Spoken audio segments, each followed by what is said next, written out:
অনেক সময় দেখা যায় একটা বড় সংকটই কিন্তু নতুন কোনো সম্ভাবনার দরজা খুলে দেয়।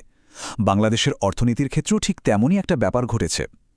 একটা অপ্রত্যাশিত বাণিজ্য ধাক্কা দেশকে এমন এক নতুন দিগন্তের দিকে ঠেলে দিয়েছে, যা হয়তো ভবিষ্যতে দেশের অর্থনীতির জন্য খুবই গুরুত্বপূর্ণ হয়ে উঠতে পারে। চলুন আজ এই ব্যাপারটা একটু খতিয়ে দেখা যাক। 37%, শুধু একটা সংখ্যা মনে হচ্ছে, তাই না? কিন্তু না, এটা সাধারণ কোনো সংখ্যা নয়। এটা হলো মার্কিন যুক্তরাষ্ট্রে চাপানো নতুন শুল্কের হার। আর এই হারটা বাংলাদেশের রপ্তানি খাতে বলতে গেলে একটা ভূমিকম্পের মতোই আঘাত এনেছে, পুরো অর্থনীতিকেই নতুন করে ভাবতে বাধ্য করছে। প্রশ্নটা কিন্তু খুবই সোজাসাপটা। ভাবুন তো, আপনার সবচেয়ে বড় যে ক্রেতা, সে যদি ধীরে ধীরে দরজা বন্ধ করতে শুরু করে, তাহলে কি হবে? বাংলাদেশের মতো একটা দেশের জন্য, যার অর্থনীতি মূলত রপ্তানির ওপরই দাঁড়িয়ে আছে, এই প্রশ্নের উত্তর খুঁজে বের করাটা এখন সবচেয়ে জরুরি হয়ে পড়েছে। এই যে একটা অপ্রত্যাশিত ধাক্কা, এর শুরুটা হয়েছিল ২০২৫ সাল থেকে। ওই সময় মার্কিন যুক্তরাষ্ট্রের বাণিজ্য নীতিতে একটা বড় পরিবর্তন আসে। প্রায় ১০০ বছর ধরে চলে আসা কম শুল্কের নিয়ম থেকে তারা হঠাৎ করেই সরে আসে। আর তাদের এই নতুন সুরক্ষা নীতির কারণেই বাংলাদেশের মতো বাণিজ্য অংশীদারদের জন্য একটা বড় সংকট তৈরি হয়। ব্যাপারটা ছিল দুই দিক থেকে। একদিকে মার্কিন যুক্তরাষ্ট্র সারা বিশ্ব থেকেই আমদানির ওপর ১০% হারে একটা সারচার্জ বসিয়ে দেয়, কিন্তু বাংলাদেশের জন্য বিষয়টা আরও খারাপ হয়ে দাঁড়ায়। আমাদের প্রধান রপ্তানি পণ্য মানে তৈরি পোশাকের ওপর শুল্ক ১,৩৭% গিয়ে পৌঁছায়। আগে যা ছিল তার সাথে এর কোনো তুলনাই চলে না, মানে আকাশ পাতাল তফাৎ। তো এই পরিবর্তনটা বাংলাদেশকে নিয়ে এত ভাবাচ্ছে কেন?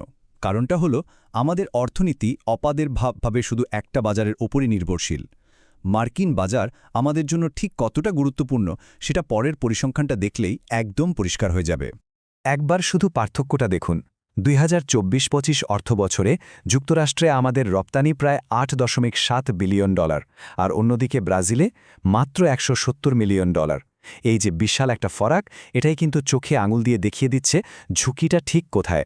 গল্পটা এখানেই শেষ না, এই নির্ভরতাটা আরও গভীর। যুক্তরাষ্ট্রে আমরা যা কিছু রপ্তানি করি তার ৮২%ই আসে মাত্র একটা খাত থেকে, তৈরি পোশাক বা আরএমজি।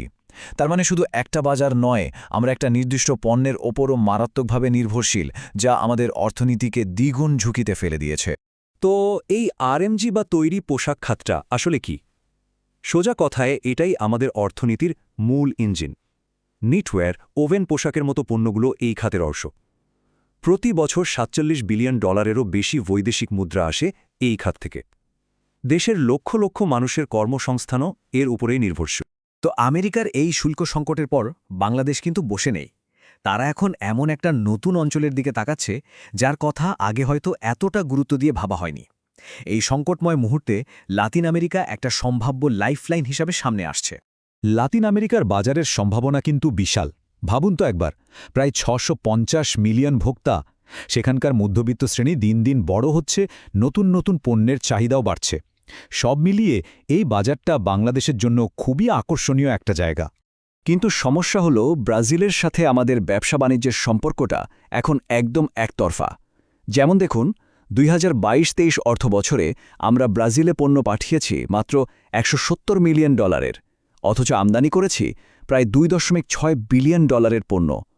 এই যে বিশাল বাণিজ্য ঘাটতি, এটা একদিকে যেমন একটা চ্যালেঞ্জ, তেমনি অন্যদিকে আমাদের রপ্তানি বাড়ানোর জন্য একটা বিরাট সুযোগও বটে। অবশ্যই, এই যে নতুন সম্পর্কের কথা আমরা বলছি, এটা কিন্তু একদিনে হচ্ছে না। এর পেছনে বেশ কিছু গুরুত্বপূর্ণ ব্যক্তি এবং সংস্থা কাজ করছেন, যারা এই নতুন বন্ধুত্বের ভিত তৈরি করছেন। এই ছবিটাই যেমন ধরুন, এটা কিন্তু বলে দিচ্ছে যে উদ্যোগগুলো শুধু কথার কথা নয়। এখানে দেখা যাচ্ছে ব্রাজিলের পররাষ্ট্রমন্ত্রী মাউরো ভিয়েরা সরাসরি বাংলাদেশের ব্যবসায়ী নেতাদের সাথে বসে আলোচনা করছেন। এই ধরনের উচ্চ পর্যায়ের বৈঠকই কিন্তু দুই দেশের মধ্যে সম্পর্কটাকে মজবুত করার প্রথম ধাপ। আর এই পুরো চেষ্টার পেছনে দুটো সংগঠনকে সামনে থেকে নেতৃত্ব দিতে দেখা যাচ্ছে। একটা হলো federation of Bangladesh chambers of commerce and industry, মানে FBCCI, আর অন্যটা হলো Brazil Bangladesh chamber of commerce and industry বা BBCCI। এরাই মূলত ব্রাজিল সহ পুরো ল্যাটিন আমেরিকার বাজারে ঢোকার রাস্তা তৈরি করছে। কিন্তু এই যে নতুন রাস্তা, এটা কিন্তু একদম মসৃণ না। এখানে বেশ কিছু বড় বড় চ্যালেঞ্জও আছে। একটা পরিষ্কার চিত্র পেতে হলে সেই বাধাগুলো আমাদের বুঝতে হবে। ল্যাটিন আমেরিকার বাজারে বাংলাদেশের সবচেয়ে বড় প্রতিযোগী কে? অবশ্যই চীন। চীনের হাতে আছে মুক্ত বাণিজ্য চুক্তির মতো বড় সুবিধা, সাথে আছে বিশাল বিনিয়োগ। আর আমাদের হাতে কি আছে? আমাদের শক্তি হল কম শ্রম খরচ, পরিবেশ বান্ধব, সবুজ কারখানার ক্ষেত্রে বিশ্বজোড়া সুনাম আর কম সময়ে অনেক বেশি পণ্য উৎপাদনের ক্ষমতা। যদি নির্দিষ্ট করে বলি তাহলে ৩টা বড় বাধা সামনে আসছে।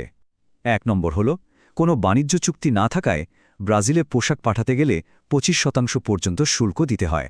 ২ নম্বর, সরাসরি জাহাজ না চলায় পণ্য পাঠানোর খরচ ২০ থেকে ৩০% বেড়ে যায়। আর ৩ নম্বর বাধাটা হল ভাষা আর সংস্কৃতির পার্থক্য, যা যোগাযোগের ক্ষেত্রে একটা সমস্যা তৈরি করে। এফবিসিসিআইয়ের সভাপতি মাহবুবুল আলম কিন্তু ঠিক এই কথাটাই বলেছেন। তার কথাটা শুনলে পুরো বিষয়টা পরিষ্কার হয়ে যায়। এই বাধাগুলো যদি দূর করা যায় তবেই দুই দেশের বাণিজ্যের আসল সম্ভাবনাকে কাজে লাগানো যাবে। তাহলে প্রশ্ন হল, এত বাধা পেরিয়ে সামনে এগোনোর পথটা কি? এই যে নতুন একটা পার্টনারশিপের কথা হচ্ছে, এর ভবিষ্যৎটা আসলে কিসের উপর নির্ভর করছে? এর জন্য খুব গুরুত্বপূর্ণ একটা স্টেপ কিন্তু অলরেডি ভাবা হয়েছে।